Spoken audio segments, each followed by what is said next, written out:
But within their ranks, a drama plays out. Two hyena cubs, born in rival territories, struggle to survive as their clans wage war.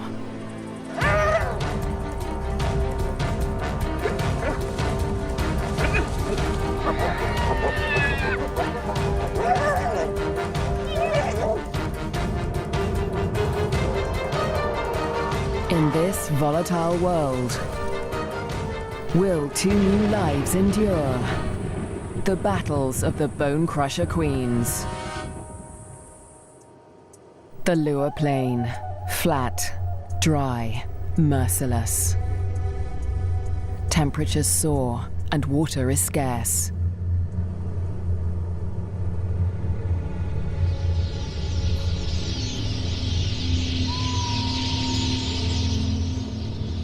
When the rains come, a wildebeest migration will flood into Lure Plain. But for now, only a few hardy adults stir the dust. Yet in this barren landscape, one of Africa's most underestimated predators has risen to greatness: the spotted hyena. Spotted hyenas are extraordinary survivors. Their powerful jaws crush through bone, and their cast-iron stomachs digest even rotting meat. Yet in many regions, these bone crushers hunt far more often than they scavenge. Female spotted hyenas are remarkable amongst mammals. They are larger, stronger, and fiercer than male hyenas. And they have the most male-like sexual organs of any female mammal. This bizarrely elongated organ was once thought to be a product of high testosterone levels in the womb, but today it continues to mystify scientists. The female hyenas govern the clans, led by all-powerful matriarchs. Neighboring clans are sworn enemies, and territorial trespassers are often viciously attacked. This story begins in Zambia, in the Lure Plain National Park,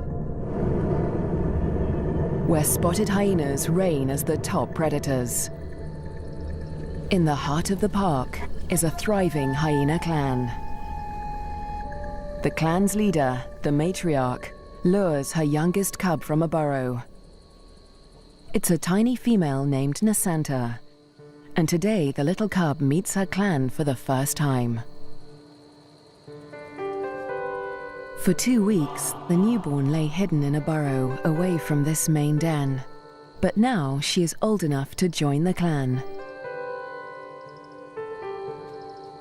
Nasanta raises her leg in the typical hyena greeting, allowing her clanmates to identify her distinctive scent. The clan will recognize her by this smell, and she in turn must learn to recognize theirs.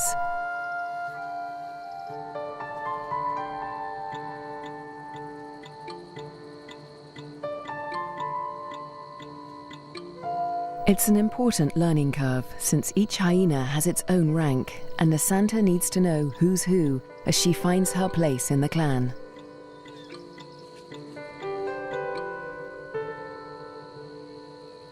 Fortunately, when it comes to rank, Nasanta has a head start.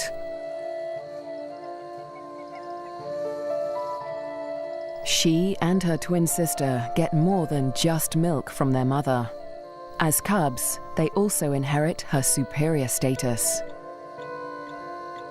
As the matriarch, their mother ranks highest in the clan and enjoys the support and protection of all of the clan's dominant females. Nobody dares to confront her or her cubs. But not all hyenas live such charmed lives. 4 kilometers to the southwest is another clan, Nasanta's clan's greatest rival. This clan abounds with cubs. Most are the offspring of the high-ranking females, but one among them is different. His name is Twambo, and he is the son of a low-ranking female. Like Nasanta, Twambo inherits his mother's rank, but this time, it's not a blessing.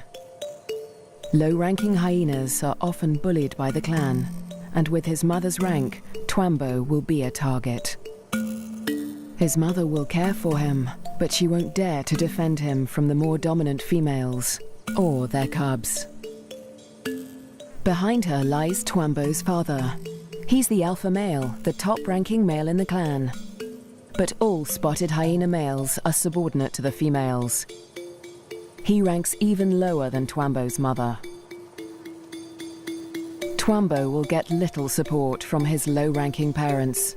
He'll have to face his clanmates alone.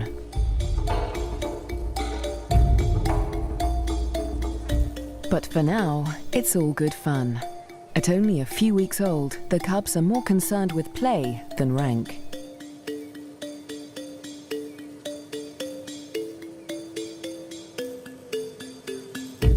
For Twambo, the worst is yet to come.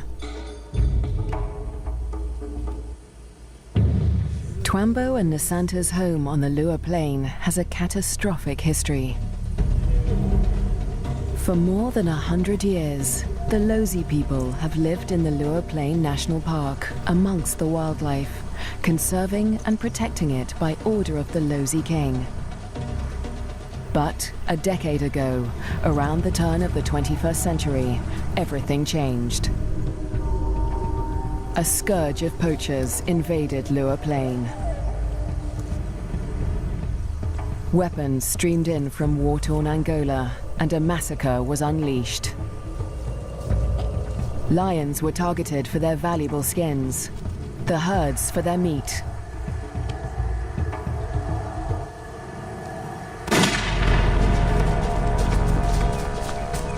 Death swept across the plains. Thousands were slaughtered. Lua's wildlife populations were devastated. By 2003, the hyena's gravest enemies, lions, were all but obliterated.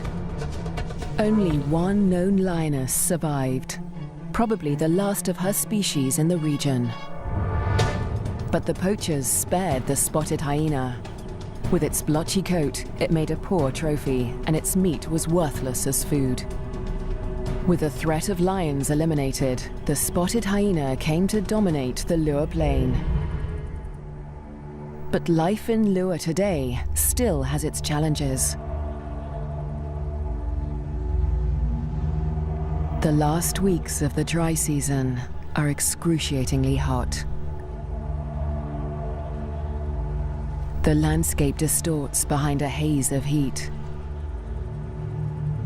But today, Twambo's mother senses a change.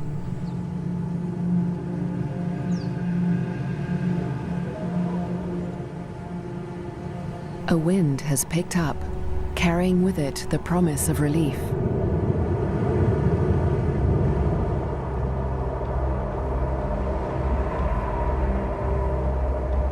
A storm approaches.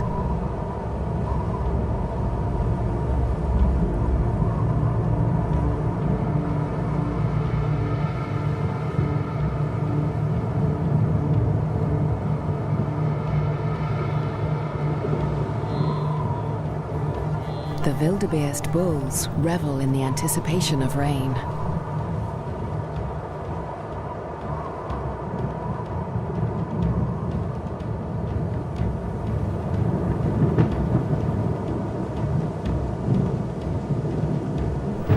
storm harbors a deadly threat. Fire.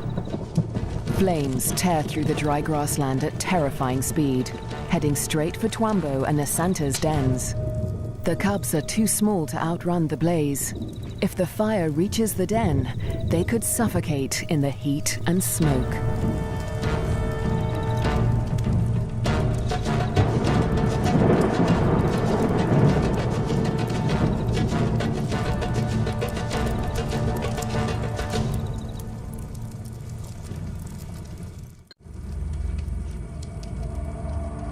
A new dawn brings the dying flames of the inferno.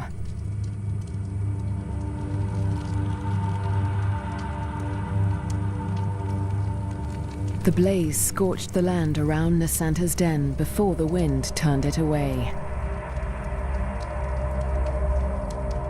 The cubs are safe, but they look out on a desolate landscape.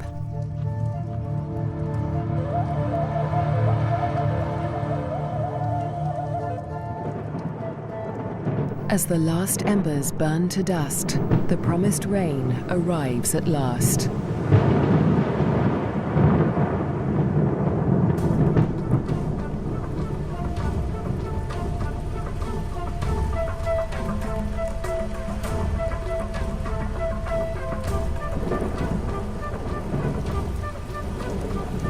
The cool downpour provides long-awaited relief from the heat and brings about a spectacular phenomenon on the plain.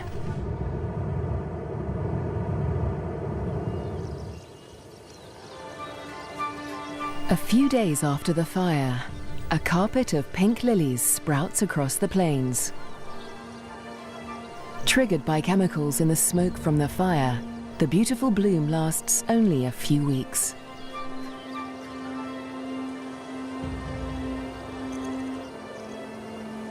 In the meantime, Nasanta's mother, the matriarch, needs to find food.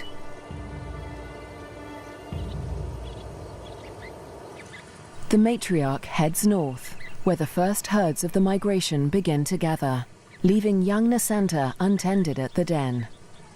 Spotted hyena milk is so rich that Nasanta can survive without suckling for days at a time, so the matriarch can afford to venture far from the den in search of food. At last, she spots a telltale sign of a potential meal. Vultures.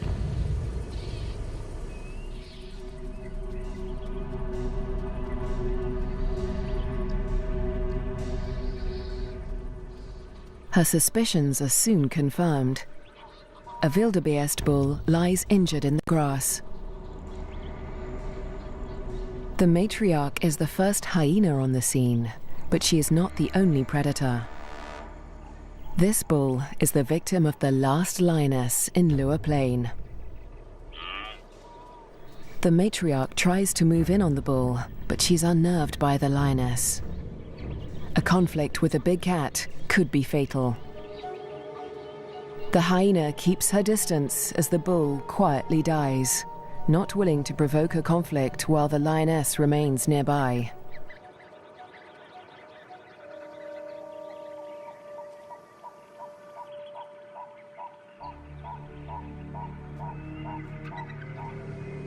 The circling silhouettes of the vultures can be seen from far and wide, guiding the matriarch's clanmates to the kill. In the darkness, the hyenas feast at last.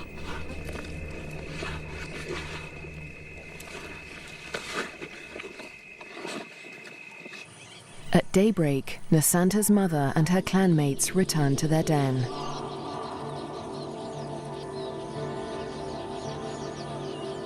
The matriarch rouses the cubs. Nasanta is larger now, and lighter fur marks her face and neck. The adults have returned with meat, a rare luxury for hyena cubs.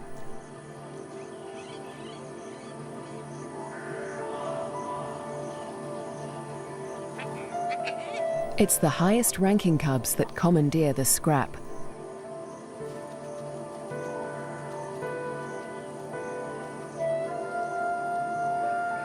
Nasanta is lost to the feast, but she fights for her share.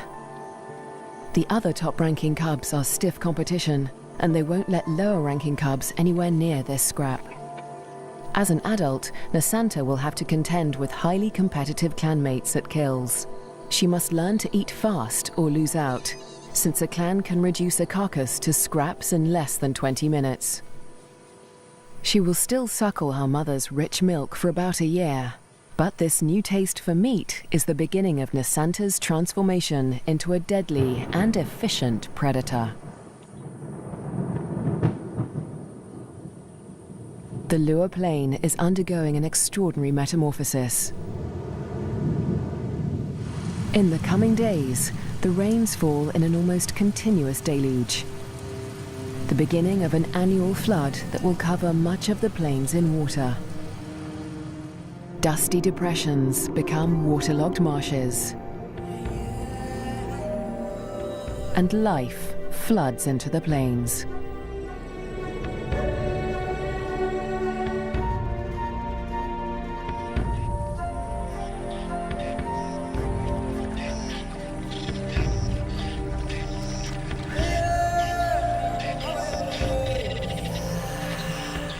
At last, the migration arrives.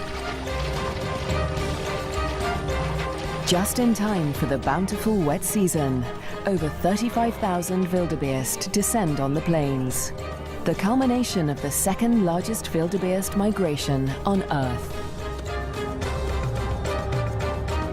Most of the cows are pregnant, and in the next few weeks, all of them will give birth.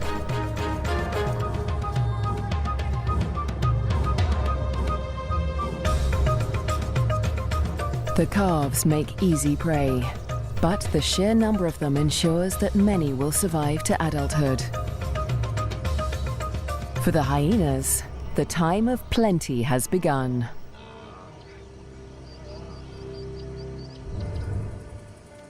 Meanwhile, at the den to the north, Nasanta is finding her place in the clan. She marks the grass around the den with a distinctive scented paste from glands beneath her tail. The adults use this pasting to mark their territory. For Nasanta, it's part of the process of establishing her rank.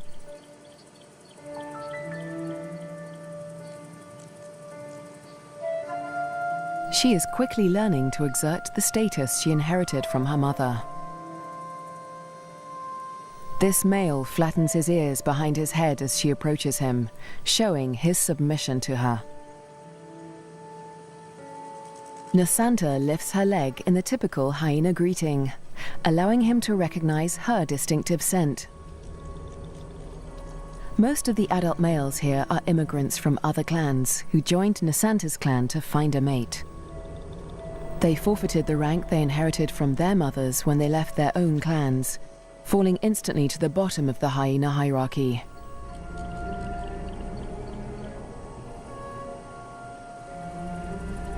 Despite Nasanta's age and tiny size, this male and all the other adult immigrant males in her clan are subordinate to her.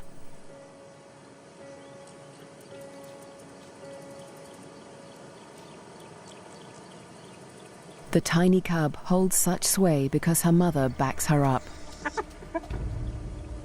The matriarch often comes to Nasanta's defense, attacking low-ranking hyenas to reinforce her tiny cub status. The male is now in a precarious position. He must show absolute submission if he is to avoid an attack. Nasanta follows her mother's example, sniffing the male's genitalia. He bows and bobs his head to show his subservience.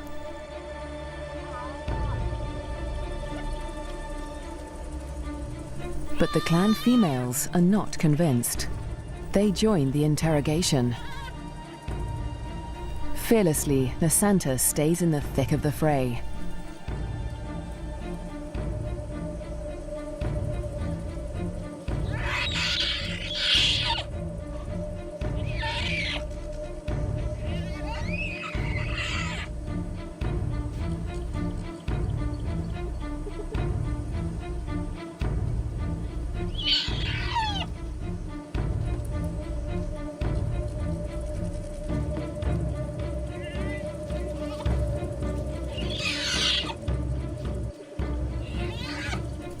The other cubs are jumpy, but Nasanta seems fearless.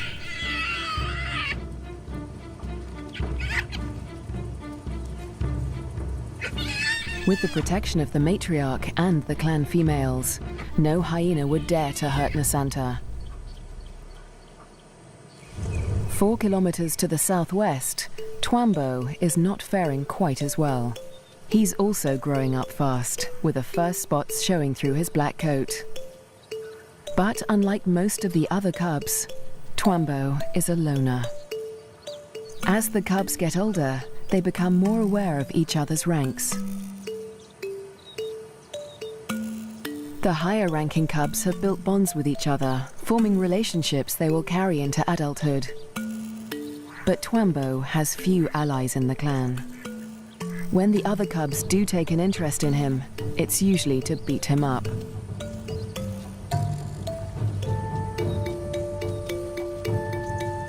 The older the cubs get, the more they pick on little Twambo.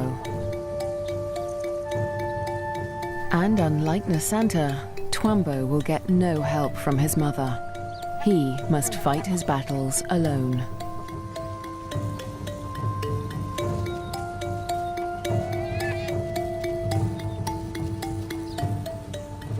In the meantime, Twambo's mother has other things in mind. It's time to leave the cubs to hunt. There are many mouths to feed. The clan needs a big kill. Tonight, the hyenas will hunt as a pack.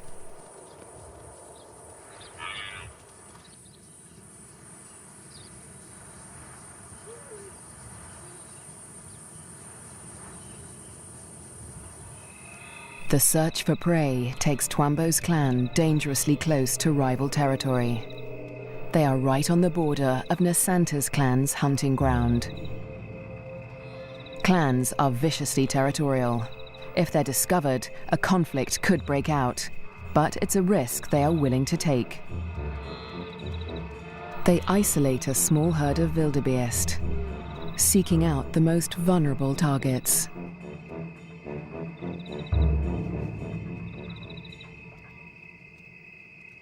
The clan charges the herd.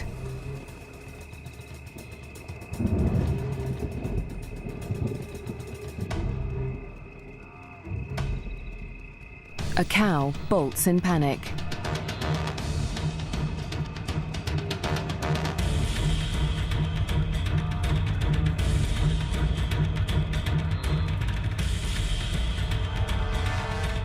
A calf is separated from the herd.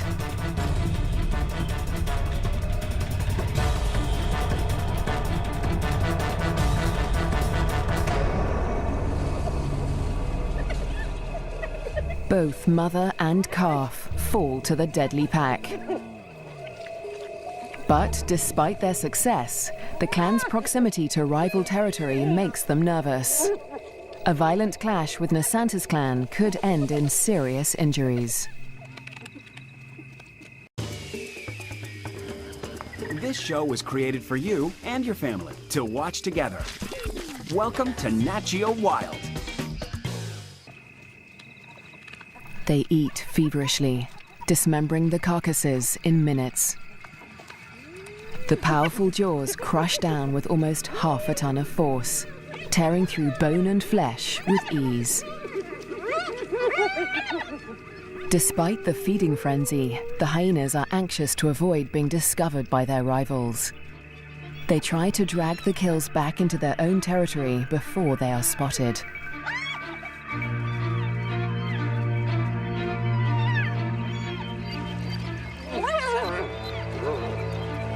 The move comes too late. A territorial patrol from Nasanta's clan has come to investigate.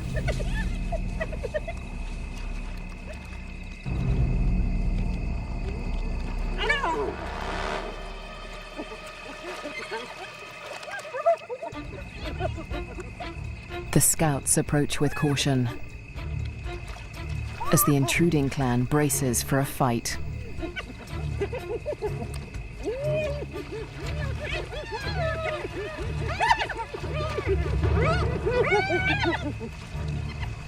Tensions are high on both fronts.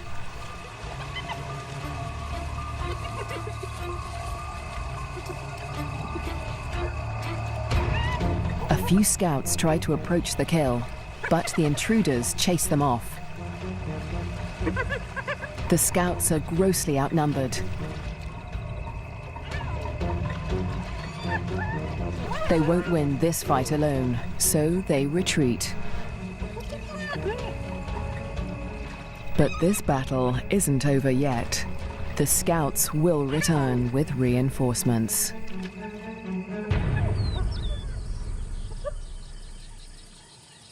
As dawn breaks, Twambo's clan continues its feast.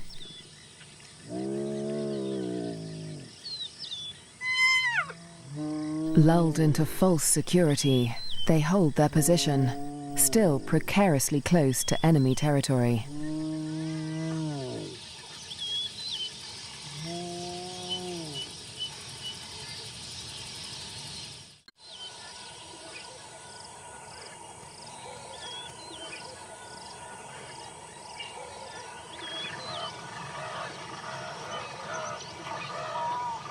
By mid-morning, the dregs of the kill are left to the lowest-ranking hyenas of Twambo's clan, who saw little of the lavish feast during the night. But they have overstayed their welcome. The scouts from Nasanta's clan have returned with reinforcements.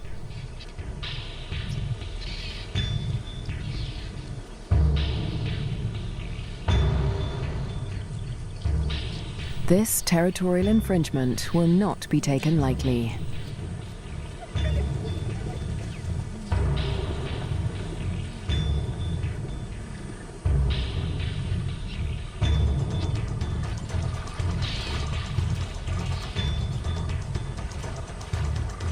The intruders recognize the danger too late.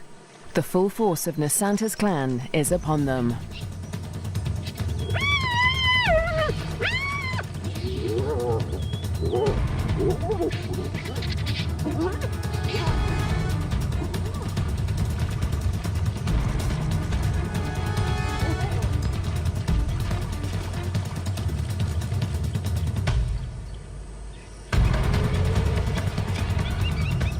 Twambo's father, the intruding clan's alpha male, is in trouble. A large female from Nasanta's clan is close on his tail.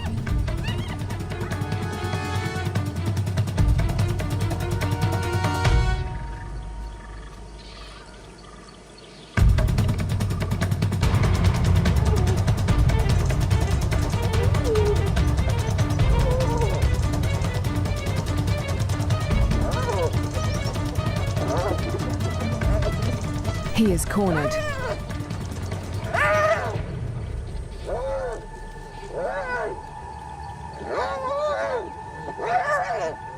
The fierce females show him no mercy.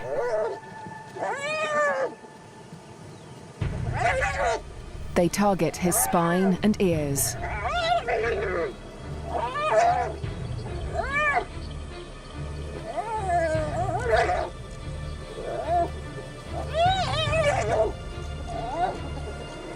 This is a fight for his life.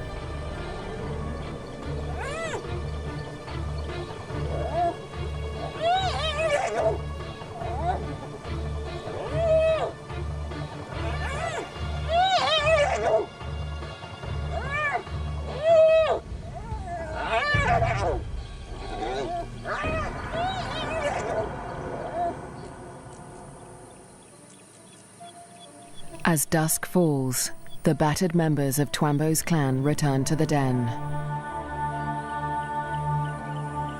Many are wounded, but only one is missing: Twambo's father.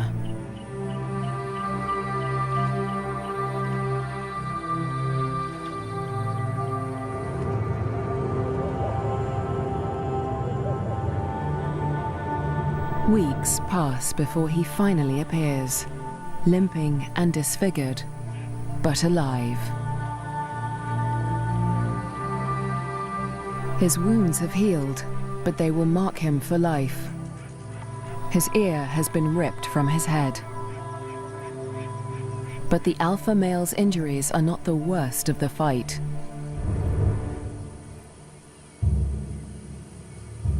At Nasanta's den to the north, a male hyena's wounds reflect the true horror of the conflict.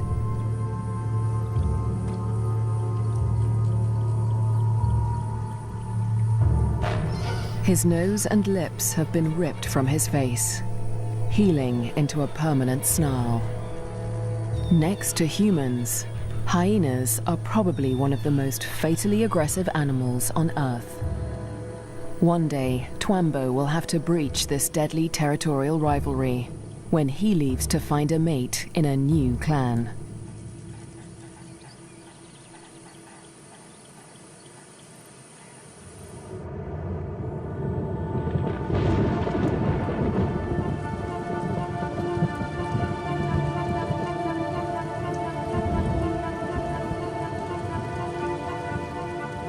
In the weeks following the clan war, the rains continue to fall in a ceaseless torrent.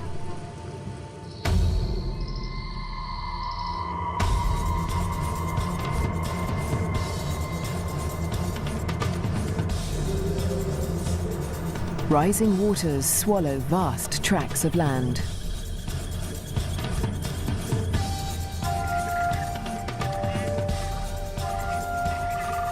There is little dry ground, a blessing for the birds, but a curse for the herds that must wade through shoulder-high water.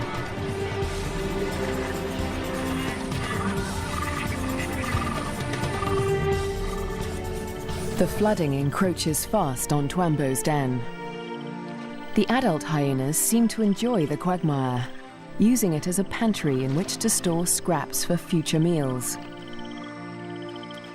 But the cubs cannot swim as well as their parents. If the waters reach the den, they could drown. For now, the den is still dry, and Twambo and his clanmates are safe. Twambo is starting to look more like the adult hyenas. His once black coat is now a spotty mane of brown fur, and he has more than doubled in size. But his low rank remains a problem. Even the smallest cubs still actively pick on him.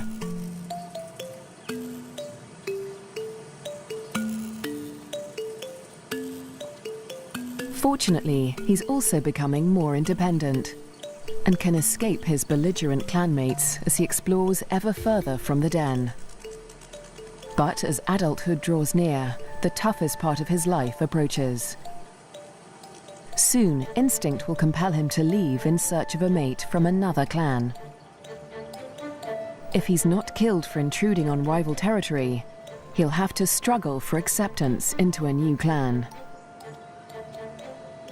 What little rank he has will be stripped away, and like the adult males of his own clan, he'll become submissive to the clan females. Unprovoked attacks and exclusion from kills will become commonplace. It's a hard life, but life without a clan is harder. Alone, he may struggle for food. His ability to draw nutrition from even the oldest bones may become a matter of survival. At the clan to the north, Nasanta and her sister will not suffer this fate. As high-ranking females, they will never want for food. In fact, unlike Twambo, they will often be the first to feed at kills. Much of the land around Nasanta's den is dry, and the matriarch guides the cubs through their future hunting grounds. Soon, they will even be allowed to join their mother on a hunt.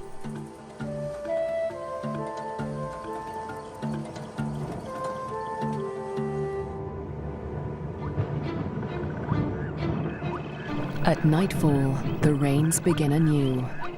Catfish squirm through the flooded Lua Plain as the waters rise ever higher.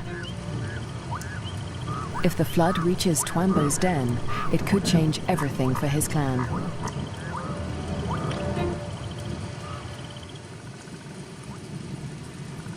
The downpour continues into the morning. A female from Twambo's clan returns to the den, but her clanmates are gone.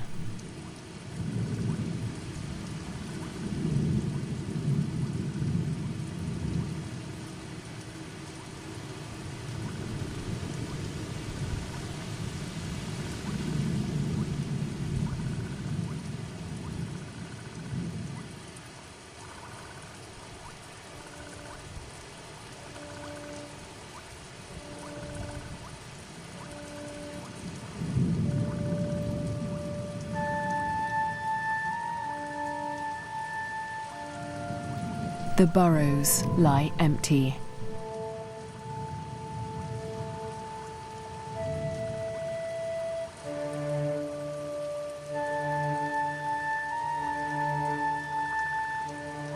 The waters have crept within meters of the den. They are dangerously high. The cubs lack the size and strength to swim to safety and could easily drown in the deep waters.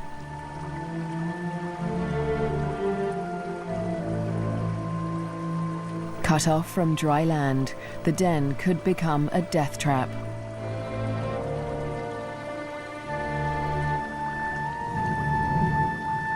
The matriarch must have led the cubs out in the night before the waters reached the den.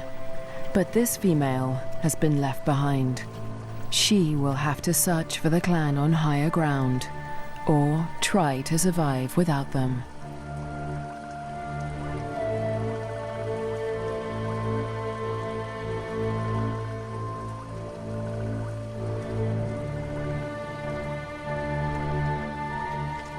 Was Twambo with the other cubs when they left?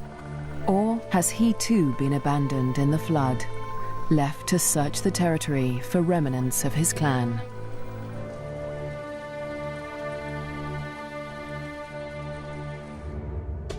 Years pass, and the fates of Twambo and his clan remain uncertain. Dry seasons come and go, and each year the plains flood anew.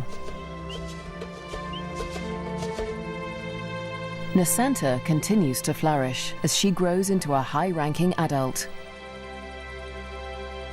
But today, something unexpected happens.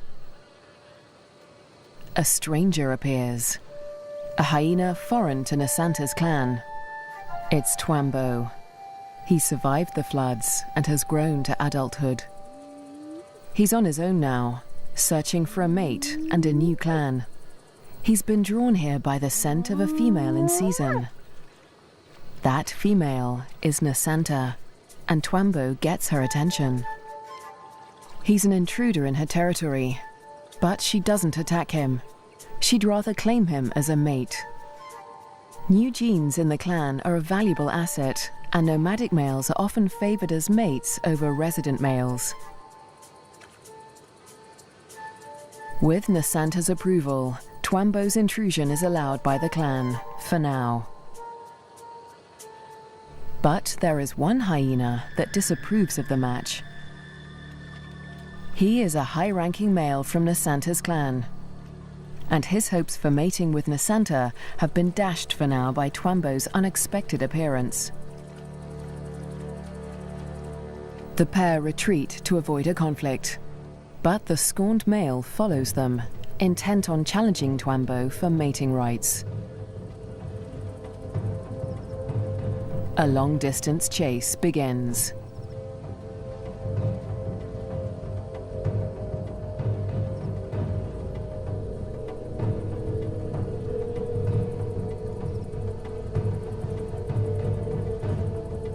In the blistering midday heat, Twambo and Nasanta try to outrun their pursuer. But the male hyena won't give up. After a marathon chase, Twambo and Nasanta mate at last. But in seconds, the competing male catches up. He's still desperate to mate, but he will have to get past Twambo first.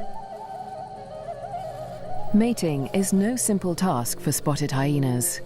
Because of Nasanta's male-like genitalia, it takes much maneuvering for Twambo to cover her successfully. Without her consent, no male can force her to mate. But that doesn't stop the scorned male from trying. He attempts to mount Nasanta from behind Twambo.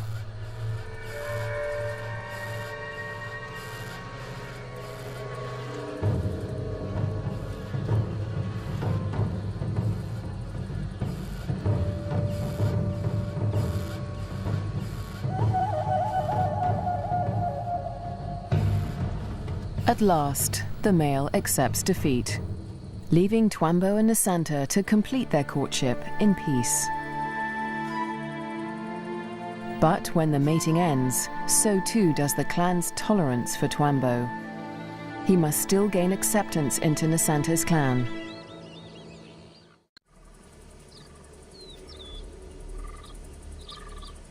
The next day, Twambo approaches Nasanta's den to attempt to gain acceptance.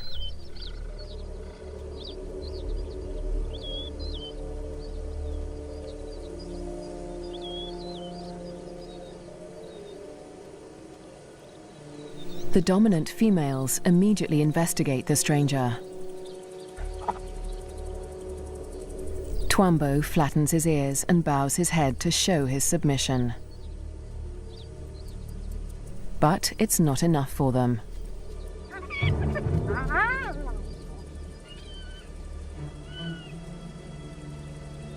He's still a member of a rival clan, and they will attack him if he does not show complete submission.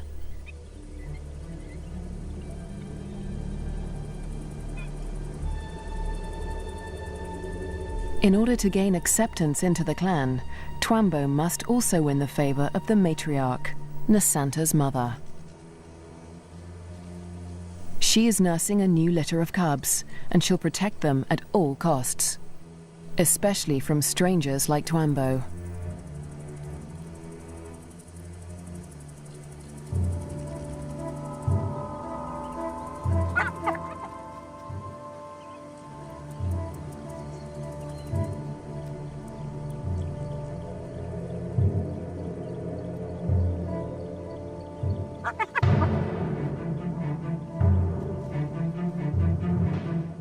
Twambo keeps his head low, showing absolute deference.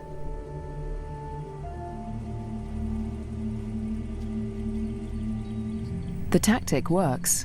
The matriarch relents.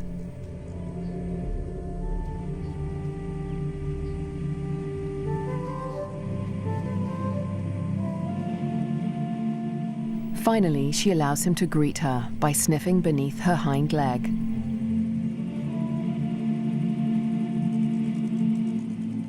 He does the same to her cubs, who will rank above him in this clan.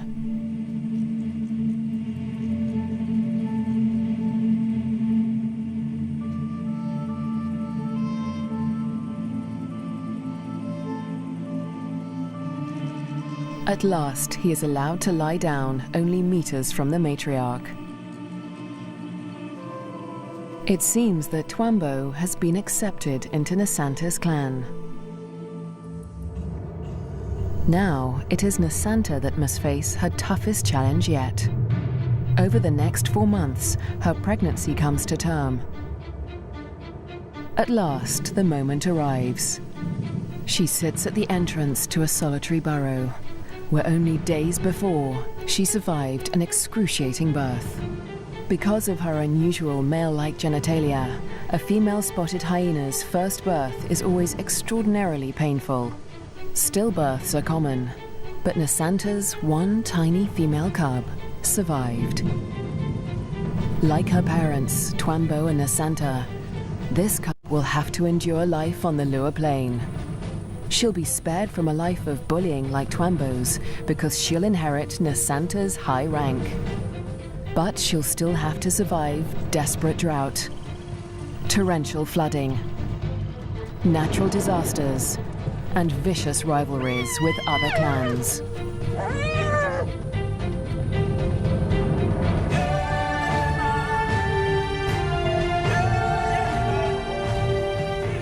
she'll have to learn what it takes to become a Bonecrusher Queen.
Treated